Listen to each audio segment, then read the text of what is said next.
সন্তানের নাম রাখার ক্ষেত্রে কি কি বিষয় বিবেচনা রাখা উচিত? সন্তানের নাম রাখার ক্ষেত্রে মৌলিকভাবে কয়েকটি বিষয় আমাদের লক্ষ্য রাখতে হবে। প্রথম হলো, নামের ভিতরে কোনো শিরক যেন না থাকে সেদিকটি খেয়াল রাখতে হবে। যেমন আবদুল্লাহ, আব্দুর রহমান এই নামগুলোর মাধ্যমে আমরা আল্লাহর দাসত্বের প্রকাশ এবং প্রমাণ দিয়ে থাকি, স্বীকৃতি দিয়ে থাকি। এখানে যদি এমন কোনো নাম থাকে যেমন আব্দুল উজ্জা, আব্দুল অমুক তমুক, এমন কিছু থাকে যেগুলো আসলে শিরকের পর্যায়ে যায়, তাহলে সেক্ষেত্রে সেরকম নাম রাখা যাবে না। আল্লাহ ছাড়া অন্য কারোর গোলাম হিসাবে কেউ নিজের নাম রাখলো, যেমন আব্দুল মুস্তফা রাখলো, মুস্তফার গোলাম। তো সেক্ষেত্রে এরকম শিরকপূর্ণ নাম থেকে আমাদের বিরত থাকতে হবে, এগুলো রাখা থেকে। দ্বিতীয়ত, অমুসলিমদের সঙ্গে যে সমস্ত নামগুলো তাদের সাথে সামঞ্জস্যতা রাখে বা তাদের বিশেষণ আছে এরকম নাম মুসলমানদের সন্তানদের জন্য রাখা, এটিও নিষিদ্ধ এবং নাজায়েজ। এবং সেই সাথে যে নামের অর্থ মন্দ, সেটার অর্থের মধ্যে খারাপ কিছু আছে সেটা। আর 4 নম্বর হলো, যেই নামের মধ্যে অহমিকা প্রকাশ পায় এরকম কিছু বা নিজের বড়ত্ব ও পবিত্রতাকে প্রকাশ করবার জন্য নাম ধারণ করা, সেগুলো মূলত নিষিদ্ধ। এই মৌলিক বিষয়গুলোকে মাথায় রেখে যদি আমরা নামকরণ করি, ইনশাআল্লাহ ঠিক আছে। কোনো না ব্যক্তির নামের মধ্যে পুততা, পবিত্রতা, তার ভালো দিক প্রকাশ হতে পারে, সেটা সমস্যা নেই।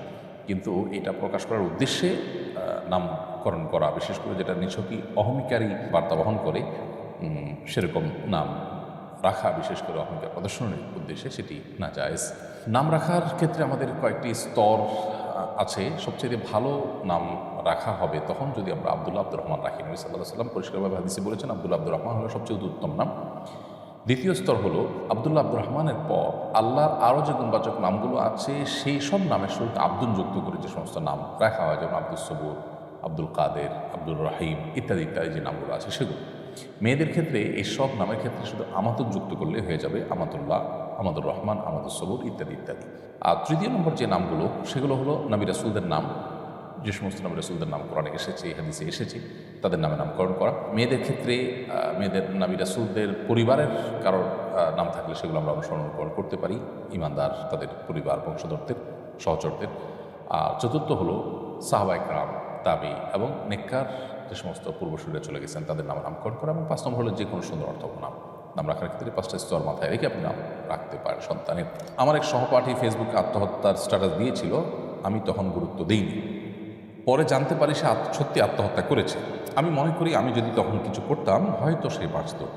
এই অনুভূতি থেকে মুক্তি পেতে কি করা উচিত? আমি অনুশোচনায় ভুগছি। প্রিয় ভাই, আত্মহত্যা করা কবিরা গুনাহ, মহা অপরাধ। আত্মহত্যাকারী জাহান্নামে নিবেদিত হবে, নবী সাল্লাল্লাহু আলাইহি ওয়াসাল্লাম বলেছেন। আল্লাহ তাআলা আমাদেরকে হেফাজত করুক। পশ্চিমা সভ্যতা এটি আমাদের মধ্যে যত বেশি বিস্তার লাভ করছে, তত বেশি আমাদের মধ্যে ডিপ্রেশনের পরিমাণ বাড়ছে, আত্মহত্যার প্রবণতা তত বেশি বৃদ্ধি পাচ্ছে। কোনো ব্যক্তি আত্মহত্যা করতে যাচ্ছে, এটি আপনি জানার পর যদি তাকে নিবৃত্ত করার কোনো উপায় আপনার কাছে থাকে, তাহলে আপনার কর্তব্য, আপনার উপর ওয়াজিব এবং আবশ্যক হয়ে যায় তাকে নিবৃত্ত করতে উদ্যোগী হওয়া। যদি আপনি বুঝতে ভুল করে থাকেন, মনে করেছেন যে আবেগে দিয়েছে, এটার এমন কোনো সিরিয়াসনেস এখানে নাই, সেটা মনে করে আপনি এড়িয়ে থাকেন, তাহলে এটা আপনার বোঝার ভুলের কারণে আশা করা যায় আল্লাহ তাআলার কাছে আপনি গুনাহগার হবেন না। বিধায় এটা নিয়ে অহেতুক মর্মপীড়া আপনার ভোগার প্রয়োজন নেই। তবে হ্যাঁ, এটা ঠিক যে এখান থেকে শিক্ষা নিয়ে আপনি পরবর্তীতে এই জাতীয় ইস্যুগুলোকে আরেকটু গুরুত্বের সাথে দেখার চেষ্টা আপনাকে করতে হবে, এবং সেই সাথে আপনার এখানে যে উদ্যোগ নেওয়ার সুযোগ ছিল যেটা আপনি নেননি, সেটার কারণে আল্লাহর কাছে আপনি ইস্তেগফার করবেন, ক্ষমা প্রার্থনা করবেন, ভবিষ্যৎ দিনে এরকম ভুল না হয় সেজন্য আল্লাহ তাআলার সাথে প্রতিশ্রুতিবদ্ধ হবে। আসিফ জাওয়াদ লিখেছেন, ইসলামী শরিয়া মতে ধনী ব্যক্তির সংজ্ঞা কি? ইসলামী শরিয়া মোতাবেক যে ব্যক্তির কাছে নেশা পরিমাণ সম্পদ আছে, অর্থাৎ 52.5 তলা রূপার মালিক যে ব্যক্তি, এই মুক্তভাবে পরিমাণ সম্পদের মালিক হলে তাকে ধনী বলা হবে। ছেলে হয়ে মেয়েকে টিউশনি করালে কি গুনাহ হবে? আর ছেলে ছাত্রের টিউশনি করলেও যদি ছাত্রের মায়ের সঙ্গে নিয়মিত যোগাযোগ করতে হয়, তাহলে সেটা কি গুনাহে অন্তর্ভুক্ত হবে কিনা? আপনি প্রাপ্তবয়স্কা মেয়েকে কিংবা প্রাপ্তবয়স্ক হওয়ার কাছাকাছি যেটা দেখতে প্রাপ্তবয়স্ক হওয়ার মতো হয় সেরকম মেয়েদেরকে পড়ানোটা আপনার জন্য গুনাহের কথা। যদি পর্দার মধ্যে রেখে পড়াতে পারেন এবং অন্যান্য মেয়েদের সাথে পড়ান এবং সেক্ষেত্রে ফিতনা থেকে আপনি নিজেকে সেভ করার জন্য শত চেষ্টা করেন এবং আপনি টিকে থাকতে পারেন, তাহলে সেটা করতে পারেন। কিন্তু পর্দার বিধান লঙ্ঘন করে যদি পড়ান, সেটা গুনাহের ব্যাপার হবে। আর শিক্ষার্থীর মায়ের সাথে, ছাত্রীর মায়ের সাথে যোগাযোগ করার যে ব্যাপারটা, সেটাও প্রয়োজন যতটুকু হয় ততটুকু। ধরুন টেক্সট মেসেজ আদান প্রদান করার মাধ্যমে প্রয়োজন পূর্ণ হতে পারে, তাহলে সেটুকু করবেন। প্রয়োজনের বাইরে যোগাযোগ করা বা সীমা ছাড়িয়ে যাওয়া সেটা হলো নাজায়েজ এবং গুনাহের কথা। অতএব প্রয়োজনের মধ্যে আপনি নিজেকে রাখলে সেটা ঠিক আছে। সুমাইয়া লিখেছেন, কিছুদিন ধরে আমার মনে হয় আল্লাহ আমাকে কেন সৃষ্টি করেছেন? আমার মৃত্যুর পর জান্নাত বা জাহান্নাম থাকবো, আমরা মৃত্যুর পর জান্নাতে বা জাহান্নামে থাকবো, কিন্তু তারপর কি হবে? জীবন কি কখনো শেষ হবে না? জান্নাতে কি আপনজনের দেখা হবে? এসব ভাবলে আমি খুব অস্থির হয়ে পড়ি এবং মানসিকভাবে কষ্ট পাই। পারি ইসলাম কি বলে, আমি কীভাবে মানসিকভাবে স্থির থাকতে পারি?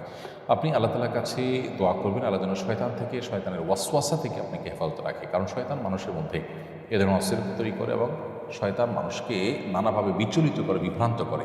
এই জন্য আপনি দেখবেন নামাজের শুরুতে, কোরআন তেলাওয়াতের শুরুতে, এমনকি সন্তান জন্মগ্রহণ করার পর শুরুতে তার জন্য দোয়া করা, সব ক্ষেত্রেই কিন্তু শয়তান থেকে পানা চাওয়ার দোয়া রয়েছে।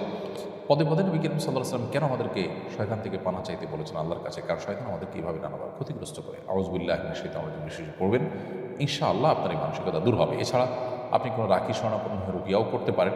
ইনশাআল্লাহ শয়তানের থেকে আল্লাহ তাআলা আপনাকে হেফাজত রাখবেন।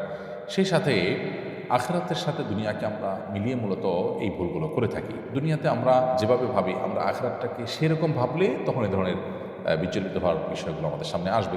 কিন্তু যদি আমরা এই ইয়াকিন রাখি যে আখিরাতের সাথে দুনিয়ার সাথে কোনো তুলনা চলে না, আখিরাতের জগৎটা, অদৃশ্যের জগৎটা সম্পূর্ণ ভিন্ন। আমরা যদি শুধুমাত্র পৃথিবীতে আমরা যারা বসবাস করছি, আমরা যদি মহাশূন্যে, মহাকাশে যে বাস্তবতা, সেটার সাথে পৃথিবীর এই ধরা পৃষ্ঠের বাস্তবতা, দুইটাকে আমরা তুলনা করতে দেখব বহু বেশ কম। তাহলে সেক্ষেত্রে অনন্ত অসীমকালের যে আখিরাত, পরকাল, যেটা মানে লোক চক্ষুর আড়ালে, যেটা এই দৃশ্যমান জগৎ যেটা আছে, এই মহাসৃষ্টি, মহাশূন্য, এই পৃথিবী, এই জগতের বাইরের জগতে, সেই জগতের পুরো বিষয়টা সম্পূর্ণ ভিন্ন হবে। তখনকার কিয়ামতের একদিন হবে দুনিয়ার শত শত হাজার বছরের সমতুল্য। সেটার সাথে দুনিয়ার কোনো কিছুর তুলনা হবে না। জান্নাতে গেলে সেখানে আমাদের কোনো কষ্ট হবে না, সেখানে প্রিয়জনদের সাথে দেখা হবে। জাহান্নামে গেলে অনন্তকাল জাহান্নামে থাকতে হবে। সেই জন্যই তো আমরা জাহান্নাম থেকে বাঁচার পদ্ধতিতে থাকবো, আল্লাহ তাআলার ঈমানের পথে থাকবো ইনশাআল্লাহ। মাহমুদুল হাসান আপনি লিখেছেন, শারীরিক প্রতিবন্ধিতার কারণে পরনির্ভরশীল ব্যক্তির বিয়ের বিধান কি? তারা কি বিয়ে করতে পারবে? প্রতিবন্ধকতা এটা বিবাহের জন্য বাধা নয়। শারীরিক প্রতিবন্ধকতা নিয়েও কেউ চাইলে বিয়ে করতে পারেন। এক্ষেত্রে দুটি বিষয় লক্ষ্য করতে হবে। প্রথমত, যার শারীরিক প্রতিবন্ধকতা আছে, তার প্রতিবন্ধকতা তার স্ত্রীর হক আদায়ে যেন প্রতিবন্ধক না হয়। এমন কিছু প্রতিবন্ধকতা আছে যেগুলো সত্ত্বেও তিনি স্ত্রীর হক আদায় করতে পারেন।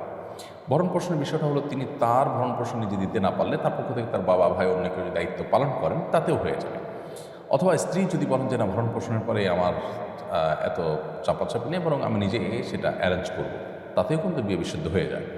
অতএব প্রতিবন্ধী মানুষ হলে তাকে বিয়ে করা যাবে না বা তাকে বিয়ে দেওয়া যাবে না, ব্যাপারটা সেরকম না। ছেলে হোক আর মেয়ে হোক, প্রতিবন্ধী হলে তাদেরকে বিয়ে নেওয়া জায়েজ আছে। শুধু দেখতে হবে যে এই প্রতিবন্ধকতা যেন নিজের জীবনসঙ্গীর কোনো হক আদায় করার ক্ষেত্রে তাকে তিনি যেন অপারগ না হন। আর দ্বিতীয়ত যে বিষয়টি, সেটি হলো যে তার যে জীবনসঙ্গিনী, তিনি যদি এই বিষয়টি জানেন যে তিনি এই দিক থেকে প্রতিবন্ধী, তাহলে সেক্ষেত্রে সেটা জানা সত্ত্বেও তিনি যদি রাজি থাকেন, তাহলে বিবাহ সম্পূর্ণ বিশুদ্ধ। শরীয়ত সেখানে কোনো প্রকার ইন্টারফেয়ার করেন। আমার আব্বুর চাপে নানুর দেওয়া জমি বন্ধক রেখে ব্যাংক লোন নিয়েছিলেন। এখন লোন শোধ না হওয়ায় সেই জমি নিলামে যাওয়ার পথে, এ থেকে আম্মুর কবরে শাস্তি হতে পারে? আর সন্তান হিসেবে আমাদের করণীয় কি? প্রথম কথা হলো যে অন্যায় নির্দেশ এটা কারোরই পালন করা উচিত নয়। আপনার বাবা যতই চাপ দিয়েছেন, আপনার মায়ের উচিত ছিল এটাকে ডিনাই করা। হারাম কাজে কেউ প্রেসার দিলেও সেটাকে ডিনাই করা উচিত। তারপরও যদি তার ডিনাই সত্ত্বেও তাকে নিরুপায় করা হয়, এরকম পর্যায়ে নিয়ে যাওয়া হয়, তাহলে আশা করা যায় তিনি এর দায় থেকে মুক্ত থাকবেন। তারপরও যেহেতু এ ধরনের একটা গুনাহের কাজের সাথে তিনি জড়িয়েছেন, সন্তান হিসেবে আপনাদের কর্তব্য হলো এখন তার জমি বিক্রি করে হলেও ঋণ পরিশোধ করে দিবেন।